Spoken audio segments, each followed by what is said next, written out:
Welcome, everyone. This is Robin Duncan with Mighty Companions, and our topic today is no more fear. And I'd love for you to think about this particular meeting and the replay that you will receive as a place of comfort, a place to remind yourself of what to do when you are in a place of fear. So you might be there right now. You might have been there before. And hopefully you will not find yourself there in the future. But if you are, I would love to know that you have a place to go check it out and see what might need a little tweaking on our end so that we can really open that door to our higher consciousness, which is the part of our mind that has all of the answers. So we need to keep that door wide open. Let's start with an opening prayer. Dear God, we thank you for this time together. And as we talk about no more fear, you are teaching us that you are the one to guide us, comfort us, lead us, reassure us. And yet sometimes it feels like we're not hearing you or that we haven't heard from you. So help us to understand how to listen, how to know the difference between your voice and our own, and how to know what to do when we are in a situation of fear so that we are assured of a peaceful outcome. May your will be done, because that's the only way we are assured of a peaceful outcome. Help us to welcome your will and to stand down on making our own plan and mapping out our own path, that by accepting your will, you are giving to us the highest and happiest version of our life, more than we could imagine. So thank you for that. We welcome it. If there's any place in our mind where we are blocking it, pushing it away, will you please bring that to us so that we can choose again and choose instead to receive the blessings of your love. Amen. Hey, everybody. So good to be here tonight. You know, this topic of no more fear. I've been in fear in my life many times, sometimes more than others, sometimes to a point of my life being threatened at gunpoint, sometimes being scared for maybe one of my kids or a loved one that I'm just terrified about. You know, I've had my hard knocks. I'm sure you have too. You know, I've been in many situations where I've had loved ones in the hospital, or even my own little niece. I think she was about 9 years old and riding her bike, you know, in her neighborhood, comes out of her driveway and a car going the speed limit hits her, puts her in the hospital. And it looked very much like she wouldn't make it. She went straight on her head. You know, so many situations where the family is in fear or I'm in fear, and we need to know how to pray. Prayer will bring you through it. And without knowing how to pray, it can be so scary. So if you are in a place of fear right now, it might be a financial thing. It might be something in your relationship. Maybe you're worried that your relationship is just not going the way that you'd like it to go. And maybe you fear for where it's headed. Maybe it's in your business. You're not seeing the numbers you would like to see, or maybe you're feeling that those numbers will not support your future, will not even break the surface or break even. So we can really find ourselves in these places of fear. And I know that I have tried it both ways.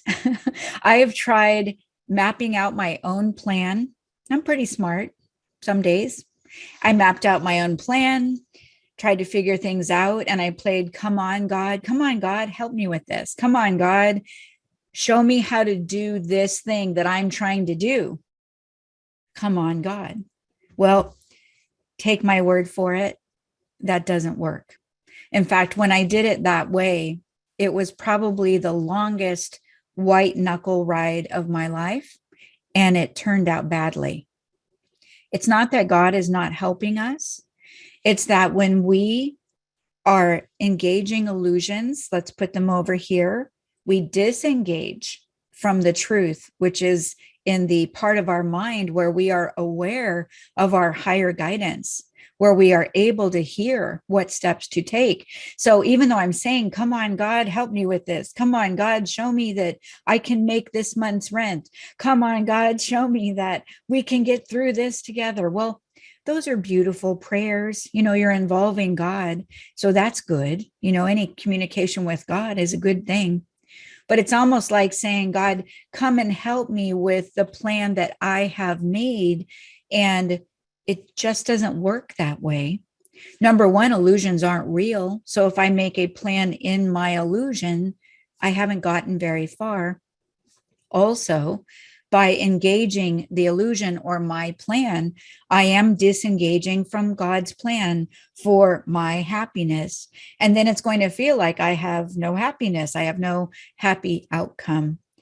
So I've been down that road more than once. For whatever reason, I think I decided I had to do it more than once to be sure to never do it again. So don't play come on, God. When you're afraid, and you're looking at what's over there in the illusion, try to see the sequence here. We're not here to fight the illusion and whip out our sword and fight the illusion and hold God's hand and fight, fight, fight. It seems like that would work, but it doesn't work very well. In fact, for me, it caused a downward spiral to where I was at the lowest point in my life, trying to do it that way. And I finally had to get to the very bottom, and it was pretty bottomed out, to realize that maybe I had been deciding against myself. Maybe I wasn't actually listening to God. Maybe I was experiencing what I expected to experience given the situation. So gradually, as I ran out of ideas, that's a good place, by the way, run out of ideas. When we have ideas and we go, oh, maybe I'll try this. Oh, maybe I'll try that. Maybe you need money by a certain date, or you're trying to fix a relationship. I'll try this. I'll do that. As long as you have another idea in your pocket, you'll probably try it. And that takes longer. So know that if you could just run out of ideas, you're actually in a better place, but it's scary. It's a scary place because as long as you have ideas about how to fix something, it gives you this temporary feeling of power that, okay, I can try this. Okay, I can do that. And if you exaggerate a situation so that you can look at it more clearly, let's say that you are driving out in the desert, it's the middle of the night, your car seems to be running well, and all of a sudden, let's say that your car breaks down. And maybe you're a mechanic, maybe you go, okay, I've got this, and that might be one of the first things you try is you pick up the hood and you start looking underneath and figure out what you can do. And you start realizing you're cold and you haven't figured out the answer yet and you're not sure why. And then you start to get scared because you're running out of ideas. You see, I think it's one of our first temptations is to try everything we know. But tonight, I hope you will learn a different way, a different response. It doesn't mean that we will not be involved in the answer. Sometimes we are. Sometimes we can hop out and pop the hood and know exactly what to do. It's a familiar problem. It's fixed. I'm talking about the bigger problems, the ones that you probably don't know how to solve, but you're trying to solve them anyway.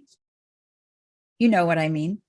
So when you have a problem that you don't know how to solve, and you're pretty clear that you don't know how to solve it, it's not just a slam dunk kind of answer. You need God. You need God fast, because otherwise you're going to be tempted to fill in that space between you and your answer. You're going to fill it in with all these attempts to try things that you don't even know if they will work. And it takes a lot longer. And if anything, it will irritate you and it will increase your fear. And then it's harder to listen. So, some of you have heard that beautiful miracle story that my husband has shared about being in the snowstorm. And when he was in that snowstorm, he didn't expect it. He drove right into it. It was September. It shouldn't be snowy in September, right? And so he was off to a business meeting in the mountains of Colorado, didn't know that area very well, and drove himself right into a blizzard. And he didn't really know what to do because he didn't know where to go or where to stop or where to spend the night. And so he thought, well, if I just drive a little more, I'm sure I'll see this, or I'm sure I'll see that. So he drove a little more and realized he couldn't drive further. And he was finally in the place where someone is very likely to hit him from behind, or he might do something. He couldn't get out of the car. It was a blizzard. He didn't have snow clothes, So very quickly, he went to God and said, God, I do not know this answer. If you write one thing down tonight, just say, God, I do not know this answer. Abandon your need to solve it immediately. You're in a much better place if you will just start with that. You do not know this answer. You cannot know this answer because you don't know all things. You see, God is aware of all things, and I guess somewhere we are too, but we forgot that part. So would you rather rely on someone that knows all things, or yourself to find a hotel in a blizzard, or try to get out of the car in your September clothes and make your way to the nearest house when you haven't seen one on the road, or you don't know this answer? So whatever the problem is, even if you think you know the answer, remind yourself you don't know the answer. Because what if the answer is different this time? It might look very logically like it's this answer, when in fact that could be the worst thing you do, and you're not sure why yet. You'll find out. So right away, we're going to create a space between us and God to fill us up with the answer. In A Course in Miracles, it says the scariest words to the ego are, I do not know. Because the ego always wants to know. It tries to know, it thinks it knows, it tells you it knows, and it's going to have you trying every different thing until you run out. And then it's going to judge you for it and say, well, you should know better. You should be smarter. You should be working harder. You should have gone to more school, because then you would know more answers, right? So the ego, if it can't get you steeped in the problem, it will get you steeped in the judgment towards yourself about the problem. The ego is always going, quiet it down, go straight to God and just say, God, what would you have me do? And remember, what is your goal? Your goal is not, how do I fix this illusion? Because then you'll be doing what I did. You'll be saying, come on, God, help me fix this illusion. Come on, God, get me out of this snowstorm. Come on, God, show me my way. Well, you can do that, and certainly God will help you. It's just that you're listening with a filter. You're listening for a specific answer that you think you understand. And then if you don't hear that answer, you're going to miss the answer. It's like when you look around your room and you see everything that's green in the room, and you look around, okay, that's green, that's green, that's green. Then you close your eyes, and if someone said, well, which part of the room was orange? You'd be like, I don't know. I was looking for green, And what if there's a giant orange vase right in front of you and you miss the whole thing, right? We find what we're looking for. So the first thing you have to do in a scary situation is know and say to yourself, I do not know this answer. I am backing out and resigning as the answer person, right? Back out. It doesn't mean you're not smart. You're very smart. In fact, you're being smarter by inviting the smartest part of your mind to respond. That makes you really, really smart, right? But don't assume you know, because you're going to get yourself in a situation. As the situation gets worse, you're going to be in more fear. As you get in more fear, it's going to be harder to listen, harder to focus. So you do not know the answer. You're inviting the one that does. And so what Terry did in that situation is, of course, we have to set our goal of peace. Because when you set a goal of peace, it's not just words. You're saying, I want a peaceful outcome. That gives God all kinds of room in your mind to show you things to accomplish your goal. It might be somebody picking you up in the snowstorm and putting you into a nice, warm, snow removal vehicle and it's all heated and they're going to drive you to wherever you want to go. It might be that the storm stops all of a sudden and you find your way off the road. You just don't know what the answer is. You just know there is an answer. So when you leave room for God, I want you to choose to know. Doesn't mean you know yet. You're choosing to know there will be an answer. You don't know what the answer is. You're not even trying to guess. Don't guess. You're going to start doing selective listening. It's not a good deal. So you have to remind yourself there is an answer. It's my answer. I have a right to this answer. And my God that loves me so deeply is going to show me what to do to ensure a peaceful outcome. As long as my goal is peace, it's not like God is saying, you have to do this, and this, and then I'll help you. No, it's that God has to wait till we agree that we want a peaceful answer, that we want God to guide us, because God is love, and love doesn't intrude, impose, and force an answer, even a good answer. So love waits on welcome, not on time. There's not one part of love that is going to just pounce on you, control your situation, control your mind, and enforce a good outcome. It doesn't work that way. Love is loving. Love waits. Love knows that you're safe, in truth, that you're actually experiencing your own projection. And as hard as that is to watch, I'm sure it's also true that love knows you're safe at home. It's almost like watching someone have a nightmare on your couch. We certainly want to wake them up. We know they're safe at home on our couch. We know they are not actually in jeopardy, but we certainly don't want to see them be in jeopardy in their mind because they're terrified. And so we try to wake them up gently so we don't cause more fear. And that's what God is doing right now, trying to wake us up more gently. So set that goal of peace, because the moment you do, if you truly mean it, it's not, I want this illusion fixed. I just want peace, a peaceful outcome. That means I'm letting go of my desired outcome over here, which means I can now disengage from my problem for a few minutes and I can set my goal of peace. And the moment I do, my guide to peace can come through and I will be able to hear my guide to peace. And if I can't hear, don't worry, he'll get through to you, even if it's somebody else banging on your window saying, hey, go that way, right? So if you can't hear, again, this is not up to you. Not even the hearing part. It is up to you to ask.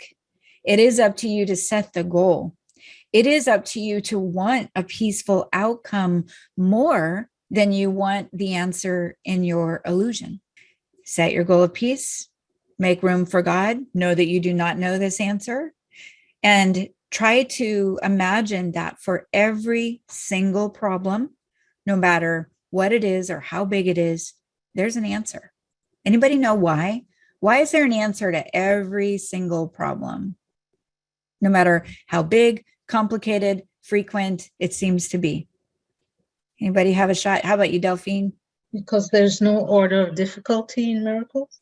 Yeah, and why isn't there? There's kind of a reason for that. And if you don't know, it's okay. But what do you think? Well, all miracles are the same. It's a shift in perception. Right, because you know that all illusions are the same. They look complicated and not complicated, right? They look like levels. They look like thousands of issues with thousands of situations. But illusions are illusions. They're either real or they're not. And because they're not real, they can be corrected because it is the correction of what never occurred in truth. So something big is just as easy to correct as something small. But here's the problem. Thank you, Delphine. That was amazing. The problem is we assign complexity. We say, oh, okay, wow, it's easy for me to find my house shoes that I misplaced. God, where did I put them? Oh, I remember I wore them outside the other day and they got wet and they're at the back door where they never are. Okay, so God showed me my house shoes. Okay, well, then all of a sudden it might be, God, can you help me with my dog that is lost? And now I'm worried. My heart is pounding. My dog is missing. and I'm calling God, please give me, help me find this dog. And it starts to get scary, doesn't it? Or it might be that you have some kind of an illness and you don't know what to do, and it seems to be getting worse. So those degrees of fear can escalate. And then we decide, God didn't, we decide it's harder. It will take longer. There's a bigger process. That even if I do get direction or guidance or healing, it's going to take a little time. Well, that's ego talking. You can actually have a miracle about everything if you think about it, because it's not true in the first place. And there is no order of difficulty in miracles, just like what Delphine said. Number one line in A Course in Miracles, there's no order of difficulty in miracles. We assign complexity. Whatever you are in fear about, if you're in fear, it'll tell you tonight in these quotes why that is, but it probably means that you have assigned some complexity there. You have decided that you are at risk of loss of something you want or value. Usually there's fear that something is not going to go the way you want, and a decision gets made about that. You say to yourself, I don't think this is going well. I don't think this is going to be a happy outcome, right? So what's happening there is we are deciding against ourselves. That's a problem. Again, if you learn something else tonight, don't do that. You're going to be tempted maybe 1,000 times in a scary situation to decide against yourself. But you can write on your hand if you need to, I will not decide against myself or my own happy outcome. And if you need to, walk around with your hand in front of your face, because you'll be tempted. Let's say your loved one's in the hospital and you're getting phone calls because you can't go because there's only one person allowed in ICU, and you're just waiting by the phone. And, then somebody calls and they say, oh, it's not looking good. Her blood pressure is way down and she's not very responsive. And then you could be thinking, oh my gosh, this is not going well. Or they might call and say something else, or call and say something else. Well, now she's not responding at all, but she's still breathing. And you're just thinking, oh, this thing is going, you're deciding this is going like this, right? Read your hand. I will not decide against my loved one, and I will not decide against a happy outcome, no matter what I hear, what I see, what the situation is showing me. One of the best ways to the happy outcome is do not decide against it. Why? I always love the why. I'm a why person. Why? Why is that true? It just sounds like, a happy suggestion, but it is true. Because anybody want to take a shot at it? Why are you assured of a happy outcome if you don't decide against it? Run. Because God has already decided only for happiness for you. Right. So if you don't decide against it, there is no one else. Happiness is assured. Happiness is assured. Do you see how simple it is? Thank you, Ron. Do you see how simple it is that if you've got a situation, and if you will just not decide against yourself, and what you'll do is you're facing that illusion over here. So you can't just walk away because there it is. You have to do something in your mind. So give the situation to God. Write it down if you need to. Take a piece of paper and write down, dear God, I give you this problem. My goal is peace, the highest level of a peaceful outcome for everyone involved, with love and your name, right? Put it in a God box or a prayer box. You don't have to, but I like this if you're new at this, because it reminds you, you turned it over, and it will remind you later to not pick it up again, because you'll actually see yourself putting it in the box, writing it out. So you'll know, okay, I did give this to God. Maybe I should not pick it back up again. You can also do this just with a prayer. Same thing. God, my goal is peace, and I will not decide against myself or my own happy outcome or the other person and their happy outcome. If you could just do that, you will be amazed how fast your situation is going to spin around. But we don't do that usually. And this isn't a night to make you feel bad about yourself. It's just that we forget and we believe the problem more than we remember the truth. And so the problem gets our attention, and our temptation to judge the problem or ourselves as a result of the problem is going to be very high. Don't do it. Pause. And he doesn't need you to put pink paint all over the problem and go, oh no, it will be fine. Oh no, it will be wonderful. You don't need to do that. That might feel disingenuous with yourself because you're actually terrified at the time. So you don't have to sit around and think about all the happy answers.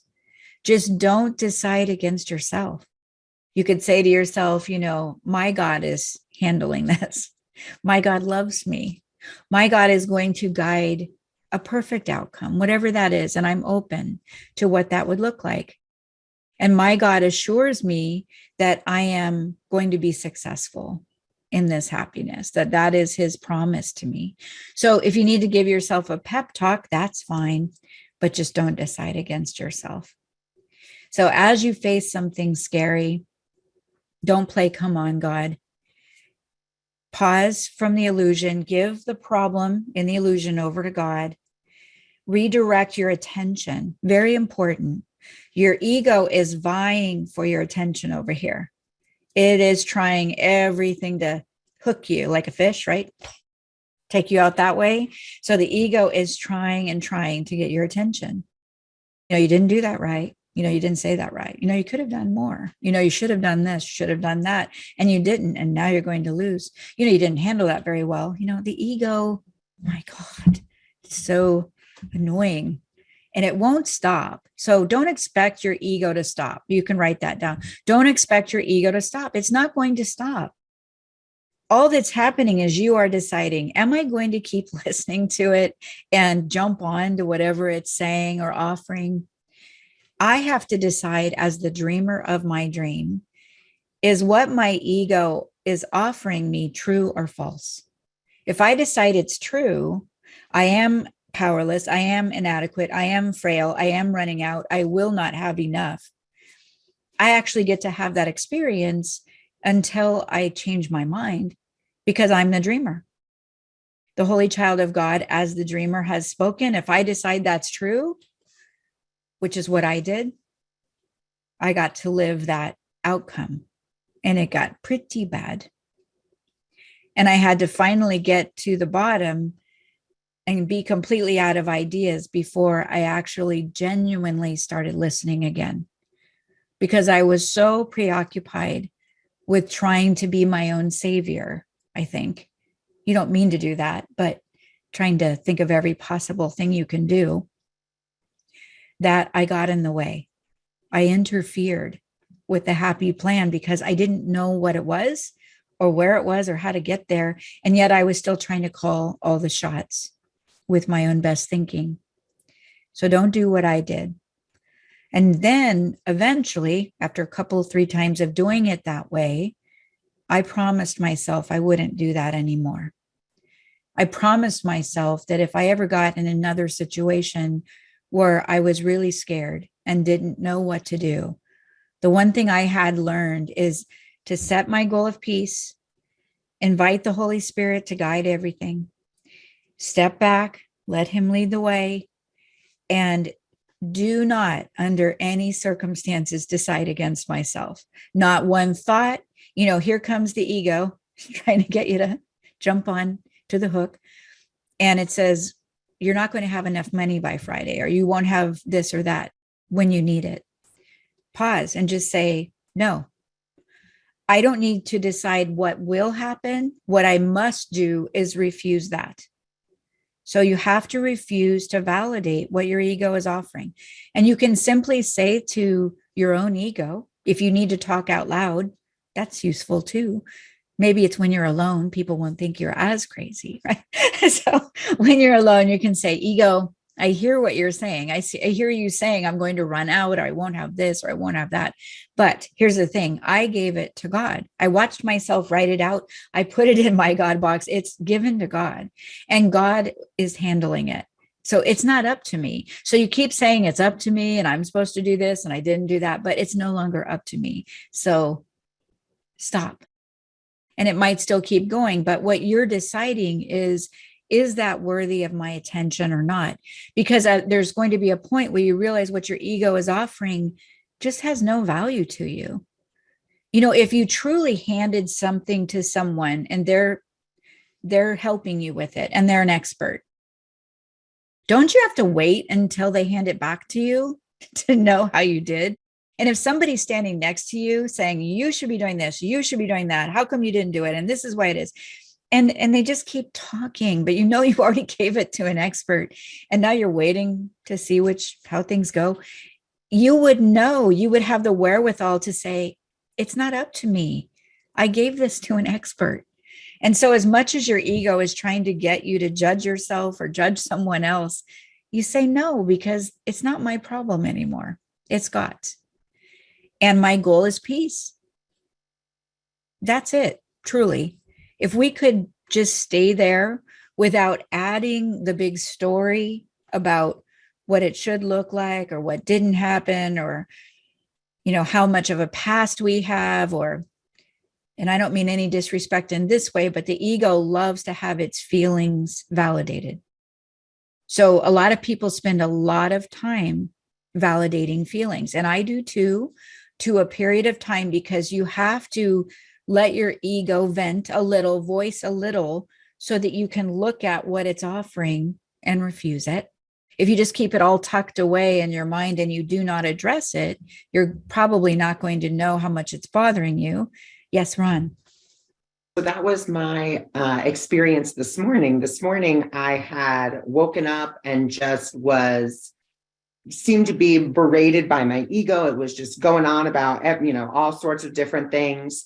And so for myself this morning, you know, I go for my morning walk. And so during my morning walk, I let some of it out and I was like, okay, you know, and I'm hearing you. And then I started, you know, my forgiveness practice. And I was like, okay, and I forgive, you know, this idea.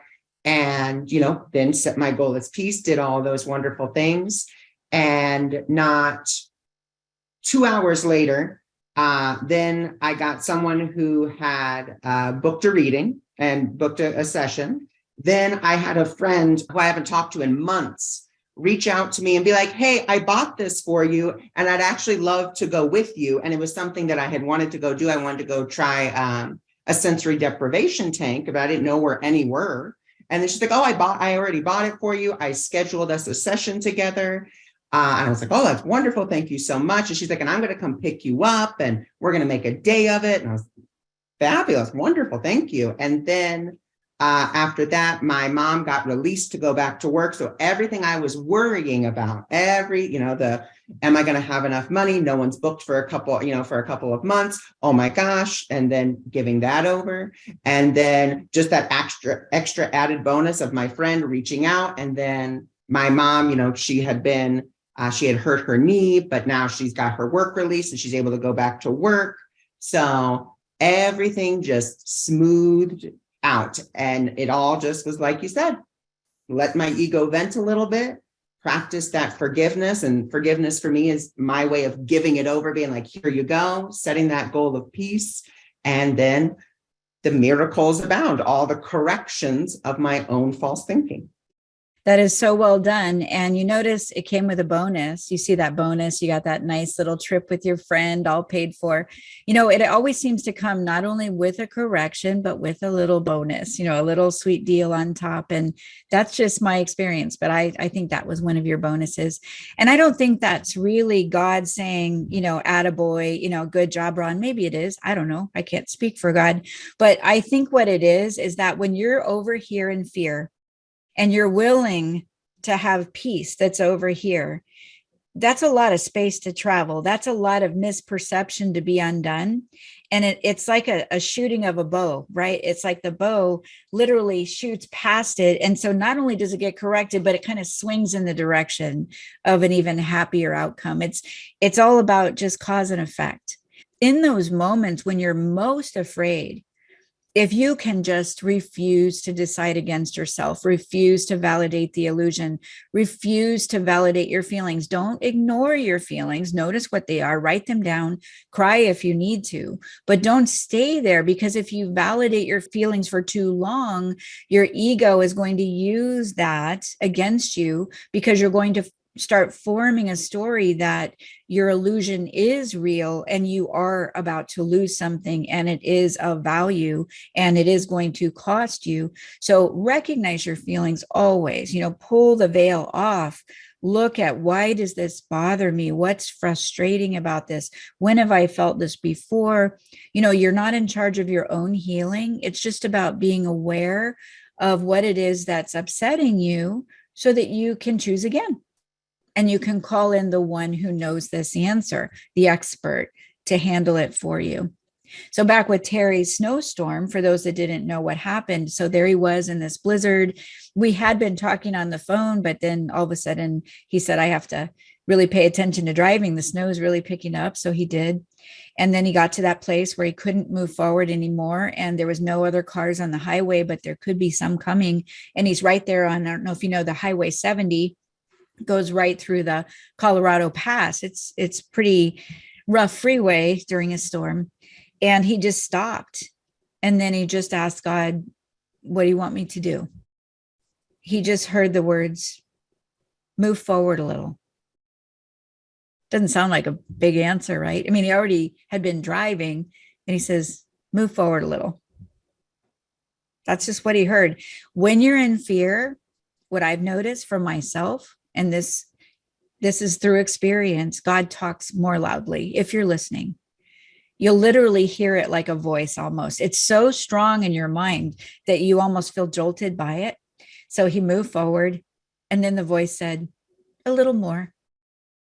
And he moved forward a little more. I mean, like now the ego would say, well, this is a silly answer. What do you mean move forward a little? Like you're in the middle of a blizzard on a highway. What does moving forward a little do? Or a little more? What does that do? You could just see the ego going, wah, right? But he didn't listen to that. He did what God told him to do.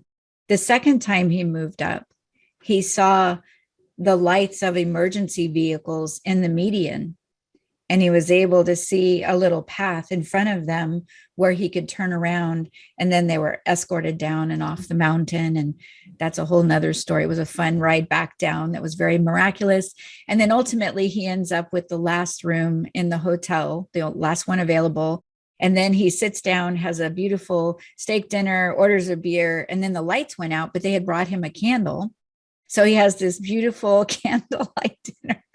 And then the lights eventually came on, but he had no idea where the hotel was. He didn't even know there was one.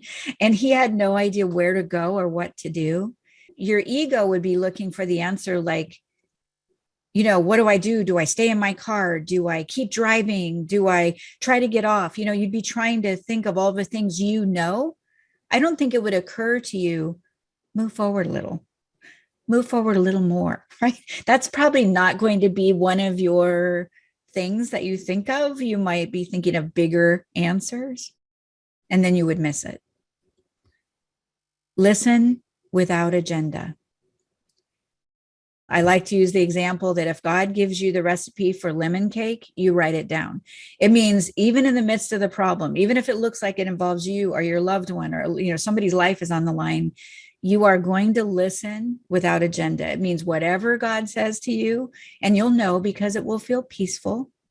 If you're not sure, ask God, I think what you're telling me is this. And then you feel it again. It's just like a wave of yes. And then if you're not sure, ask again. And if you just keep getting that confirmation, this seems like the right thing to do or the right step to take, then go ahead and take that step. Once you take that step, here's another one to write down. Don't decide against your own listening. This is big stuff because you'll think, okay, I think what God told me to do is this over here. And then you do that, and let's say nothing happens. And then the ego rushes in and says, well, you obviously didn't hear God. You were listening to yourself and right? When you think you're hearing and you're listening and you're asking and you're even asking for confirmation and you're still getting the same answer, when you take a step, you stand on it with super glue. Because if it's the wrong step, God will tell you, he'll fix it for you. You know, if I have a little child that like maybe they want to be safe, I want them to be safe, and they accidentally step into the street because they thought it was the right thing to do, or they thought that's where we were going, I'm not going to let him get hit. He's listening to me and I'm going to watch for him, right? So know that once you feel guided, stand on it without doubt. Just like, no, it was peaceful. That's what I got. It's when you start doubting your own listening, it's going to go off track again, because now the ego is involved again, because the ego is all about doubt. If the ego gets in and says, you should doubt that, you probably weren't listening. You probably didn't get that right. That's why things are so off track. Just say, no, this is God's plan. I thought I heard this, so that's what I did. And if there is a correction that's needed, God will tell me what that correction is. Ego, right? So tell your ego no. It doesn't matter if you make a mistake. God doesn't need you not to make a mistake. Don't make yourself center stage again. Ego keeps wanting to be center stage. It wants to decide, it wants to know, it wants to project, it wants to tell you what you're going to lose. And if you stop listening, it's going to try to make you feel that listening is up to you. And if you don't get that listening just right, you are in jeopardy, right? So just know that none of it is up to you, other than you have to have the same goal as God. We're going to line up with the goal of peace, because we're calling in the teacher of peace. So you have to want a peaceful outcome, or the teacher of peace is not going to bring you anything you want. So we have to set that goal. It is not up to us to put the means together to reach the goal. It's the Holy Spirit's function, our teacher of peace. You can call on Jesus. Our higher team, they all know how to get there. So call on the highest part of your mind to get there. At this point, we step back. We let God lead the way. And our part, and you're going to have to tell yourself a few times, I will not decide against myself or my own happy outcome. And if you have to read it to yourself, because your ego is going to be knocking on all the doors and windows. And then if you do feel like you get guidance, follow it and then trust it.